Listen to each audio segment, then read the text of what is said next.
नमस्कार, BTV news के इस बुलेटिन में आपका स्वागत है। सबसे पहले आइए एक नजर डालते हैं अब तक की खास खबरों पर।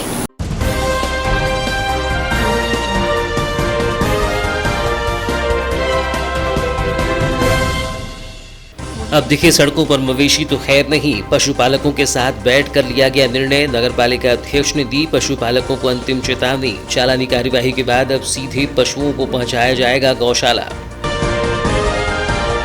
खेल दिवस पर सम्मान समारोह का आयोजन। हॉकी मैदान को लेकर आयोग अध्यक्ष ने किया नया ऐलान। कलेक्ट्रेट बंगले के सामने मैदान का करेंगे समतलीकरण, बनाया जाएगा अस्थायी हॉकी मैदान।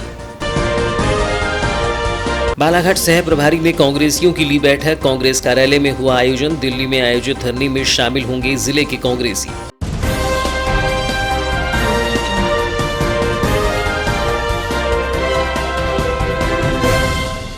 हॉकी के महान जादूगर मेजर ध्यानचंद जी का जन्मदिन 29 अगस्त को खेल दिवस के रूप में मनाया गया। जहां तहां जन्मदिन पर खेल दिवस के आयोजन किए गए और जमकर समाचारों को जारी किया गया। लेकिन जिला मुख्यालय में हॉकी और स्विमिंग पूल के आयोजनों में बात करने वाले जनप्रतिनिधि और युवा नेता यह भूल गए कि बालाघाट का एक मैदान वह बता दें जहां खिलाड़ी खेल सके। जिले में जहां विपरीत हालत में भी खिलाड़ी अपनी मेहनत से खेलों में जिले का नाम रोशन कर रहे हैं, वहीं एक दुर्भाग्य ये भी है कि बालाघाट जिले के जनप्रतिनिधि खेल आयोजनों में खेल मैदान और खेल सुविधाओं की कमी नहीं होने देने की बात करते हैं, लेकिन इसके उलट उनकी कार्यप्रणाली नजर आती है।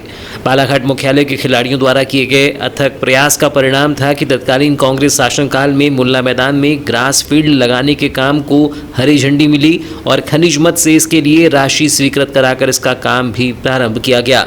लेकिन जिम्मेदारों की लापरवाही के कारण जिस उन्नत किस्म का ग्रास फील्ड तैयार होना था वह नहीं हो सका और आज ग्रास फील्ड के नाम पर मैदान में केवल हरी घास नजर आती है और पानी का अंबार। ऐसे में यह खेल मैदान भी खिलाड़ियों के खेलने के लिए अभी कोई उपयोगी नहीं है। बात करें शहर के सबसे पसंदीदा खेल मैदान उत्कृष्ट विद्यालय के खेल मैदान की, तो यहाँ राजनीतिक और संगठन के आयोजनों के कारण यह मैदान खिलाड़ियों के लिए कम और आयोजनों के लिए ज़्यादा उपयोगी साबित हो रहा है। वर्तमान में मैदान के उचित रखरखाव नहीं होने से वह कीचड़ में तब्दील हो गया है। वहीं बसों को खड़ा किया जा रहा है तो नशेड़ियों का वह अड्डा बन गया है। तीसरे बड़े नगरपालिका के मैदान की बात करें तो यहाँ वर्षों से हॉकी के लिए टर्फ मैदान बनाने के प्रयास को स्वीकृति तो मिली, लेकिन भूमि पूजन में समय सीमा और उच्च गुणवत्ता की बात करने वाले नेताओं के कथित चहेते लोगों ने इसे भी बर्बाद कर दिया। यहाँ भी कच्छप गति से हो रहे निर्माण के कारण खेल गतिविधियां पूरी तरह बंद है। यही नहीं बल्कि वर्षों पहले यहाँ मुख्यमंत्री द्वारा स्विमिंग पूल निर्माण का भूमि पूजन किया गया था। वह दिन है और आज का दिन है। स्विमिंग पूल तो दूर, आज पत्थर और स्थान स्विमिंग के खिलाड़ियों को चढ़ा रहे हैं। आलम यह है कि खेल दिवस पर खेलों को लेकर सहृदयता दिखाने वाले नेताओं को आखिर खेल मैदान की दुर्दशा क्यों नजर नहीं आ रही है, या फिर वह जानबूझकर जिले में खेल गतिविधियों को रोककर खिलाड़ियों को आगे बढ़ने नहीं देना चाहते हैं। इस मामले में खेल के लिए समर्पित खिलाड़ी और श्रमजीवी पत्रकार संघ के जिला अध्यक्ष इंद्रजीत भोज ने कहा कि खेल दिवस शुभकामनाएं भी झूठी हैं। बालाघाट के जनप्रतिनिधियों ने खेल और खिलाड़ियों के लिए कुछ नहीं किया। सर्वप्रथम तो खेल दिवस के जिलेवासियों को हार्दिक शुभकामनाएं देता हूँ। हालांकि शुभकामनाएं झूठी हैं। बालाघाट जिले के जितने भी बड़े बड़े राजनीतिकार हैं या जनप्रतिनिधि लोग हैं, उन्होंने खेल और खिलाड़ी के लिए कभी कुछ किया ही नहीं। बालाघाट नगर मुख्यालय में मुश्किल से 3 ग्राउंड है। हमारा मुल्ला स्टेडियम, जिसको ग्रास फील्ड का दर्जा दिलाने के लिए काफ़ी मेहनत हम सभी ने की थी, लेकिन ये ग्रास फील्ड उन्नत किस्म का नहीं बना है। आज भी ये खराब स्थिति में पड़ा हुआ है। ना यहाँ के डीएसओ ध्यान दे रहे हैं, ना बालाघाट विधानसभा के विधायक ध्यान दे रहे हैं, ना दूसरे जनप्रतिनिधि ध्यान दे रहे हैं। दूसरा उत्कृष्ट विद्यालय का खेल मैदान है जो वर्षों से फुटबॉल मैदान के नाम पर जाना जाता है। वहाँ भी बसें खड़ी होती हैं, गंदगी है, नशाखोरी होती है और क्रिकेट खेल नहीं पा रहा आदमी, ना फुटबॉल खेल पा रहा। वैसी दुर्गति हॉकी के टर्फ मैदान की भी है, जहाँ पे गौरीशंकर बिसेन जी ने कई बार बोले कि इसको पूर्ण किया जाएगा, लेकिन 4 वर्षों से ठेकेदार उस कार्य को पूर्ण नहीं कर पा रहा। तो ये खेल दिवस एक भ्रांति है बालाघाट के खिलाड़ियों की। मैं चाहूँगा कि बालाघाट के विधायक, बालाघाट के जो परसवाड़ा विधानसभा क्षेत्र के विधायक भी और मंत्री जी भी हैं, रामकिशोर कावरे जी, ये चुनाव के समय खिलाड़ियों की याद करते हैं और चुनाव के समय इन मुद्दों को उठाते हैं। बस यहाँ पे स्विमिंग पूल की स्थापना होने वाली थी 2009 में शिवराज सिंह चौहान ने भूमि पूजन करके गए थे, लेकिन आज तक स्विमिंग पूल भी नहीं बना। तो मैं चाहूँगा कि नगर पालिका परिषद की जो नवनिर्वाचित अध्यक्ष महोदया निर्वाचित होकर आई हैं वो इन पर ध्यान दें।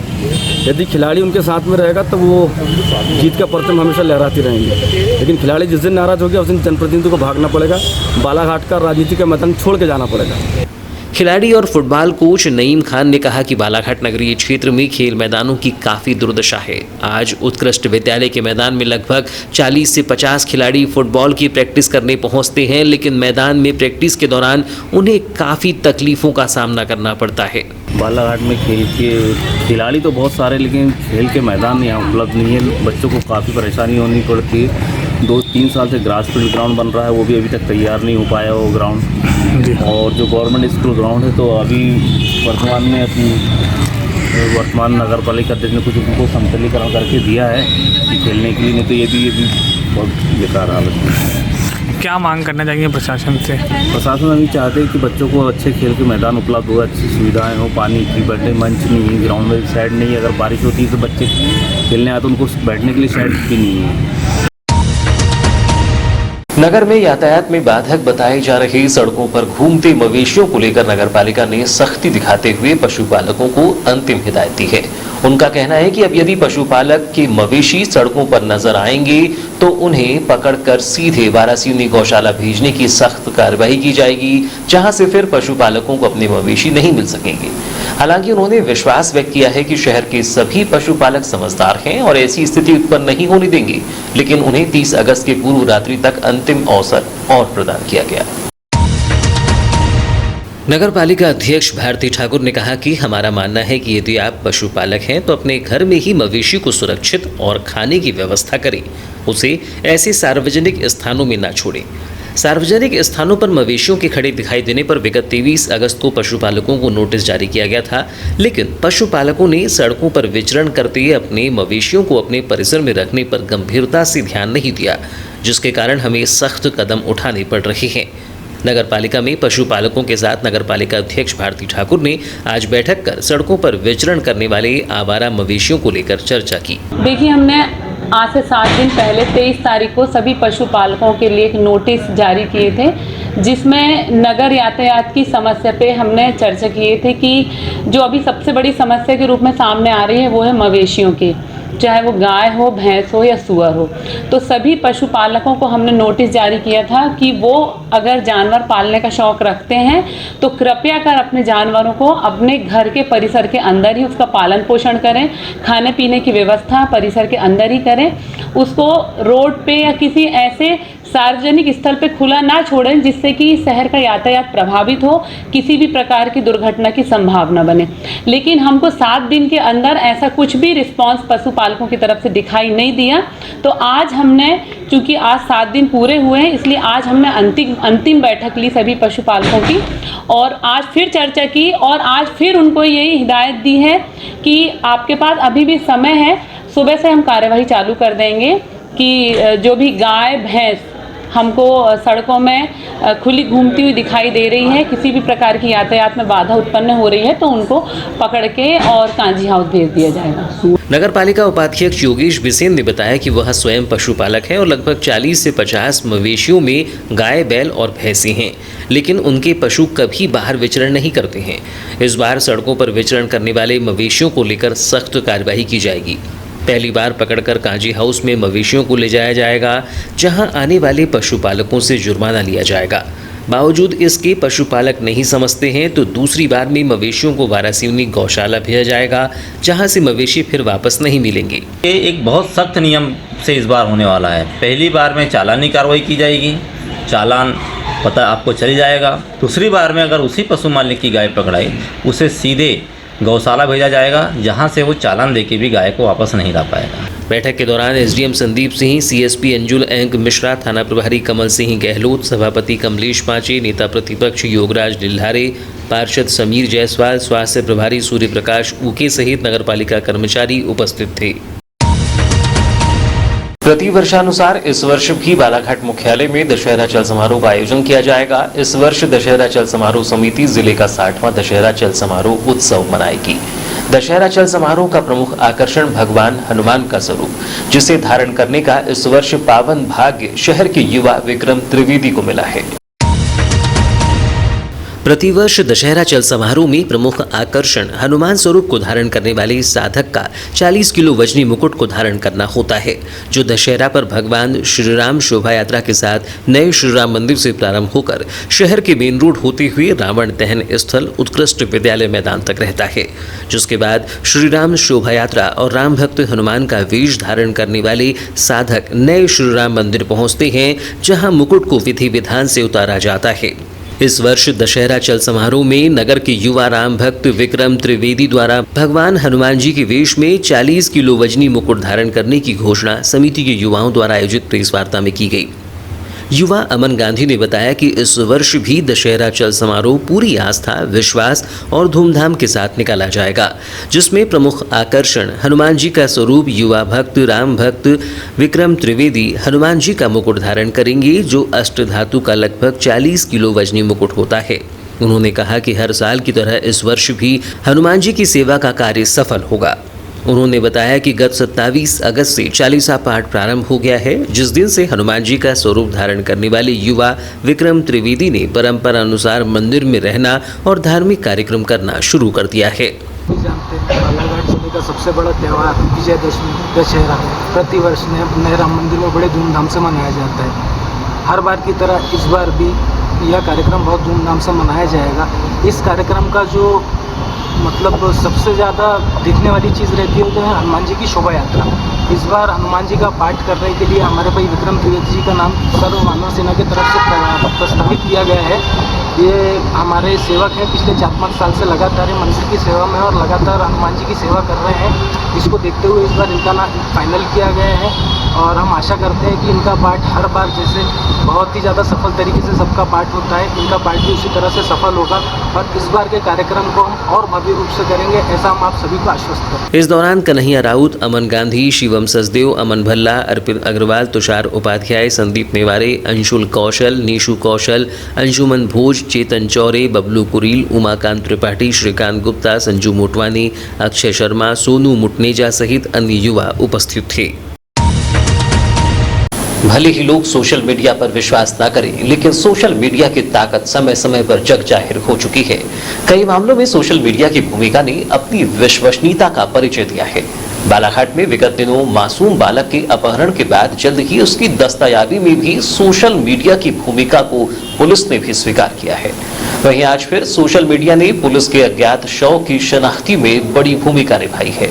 जब परिजनों को सोशल मीडिया व्हाट्सएप के माध्यम से मृतक की फोटो मिली, तो शर्ट के आधार पर गत दिवस वैनगंगा नदी के गोंगले घाट में बरामद किए गए अज्ञात शव की शनाख्त हो चुकी।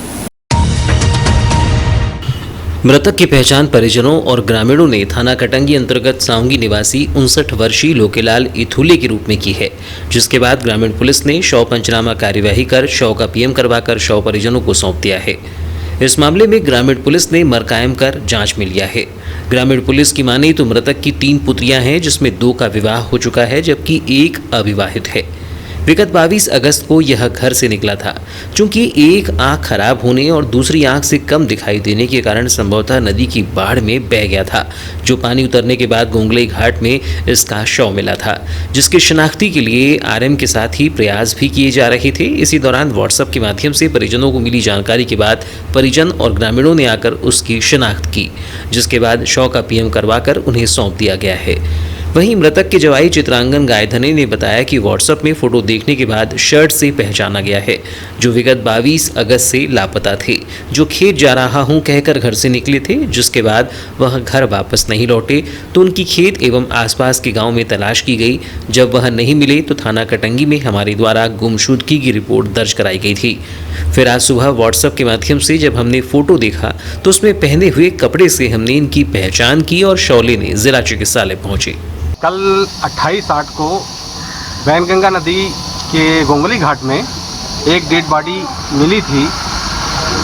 तत्काल सूचना पर हम लोग मौके पर पहुंचे, किंतु मृतक बाहर का होने से स्थानीय लोगों ने उसकी पहचान नहीं कर पाए, जिससे लाश को सुरक्षित करके हमने जिला अस्पताल बालाघाट के फ्रीजर में सुरक्षित रखवाया था। आज 29/8 को जब फोटो वायरल हुई मृतक की, तो ग्राम सावंगी के लोकेलाल इठू ने, पिता तुलसीराम, जाति माली, उम्र 59 वर्ष, निवासी सावंगी के रूप में शिनाख्त हुई। और उसके जो रिश्तेदार लोग, गांव वाले सब आए, जिनके समक्ष जो है मरचुरी से डेड बॉडी निकालकर शिनाख्त कराई गई। ग्रामवासियों और मृतक की बच्चियों ने, उसके बच्चे नहीं हैं, मृतक की 3 बच्चियां हैं, 2 की शादी हो चुकी है, 1 कुंवारी है। उन्होंने पहचान की है कि हमारा पिता है। गांव वालों ने भी बोला है कि हाँ यही कपड़ा पे निकला था।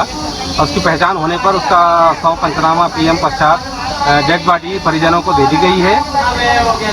अभी तक के जो है ऐसा प्रतीत होता है कि मृतक को आँख से कम दिखाई देता था, एक आँख खराब थी, एक से कम दिखाई देता था। तेज़ बारिश होने और किसी नदी नाले में बहकर वो बैनगंगा नदी में आकर गांव गोंगले के नदी घाट में पानी कम होने से 100 तट के पास कीचड़ में पड़ा मिला। नगर की साहित्यिक, सांस्कृतिक एवं सामाजिक संस्था सहमत के तत्वाधान में नगर पालिका के नवनिर्वाचित अध्यक्ष, उपाध्यक्ष एवं समस्त वार्ड पार्षदों का सम्मान कार्यक्रम सफलतापूर्वक आयोजित किया गया, जिसमें नवनिर्वाचित अध्यक्ष भारती ठाकुर, उपाध्यक्ष योगेश बिसेन एवं अन्य वार्डों के पार्षद एवं पूर्व नगर पालिका अध्यक्ष रमेश रंगलानी, भाजपा संगठन पदाधिकारी मौसम हरिनखेड़े, संस्था के संरक्षक राजेश पाठक, अध्यक्ष राजेंद्र शुक्ल मंचासीन रहे। कार्यक्रम का प्रारंभ विद्या की देवी मां सरस्वती के छायाचित्र के समक्ष दीप प्रज्वलित कर किया गया।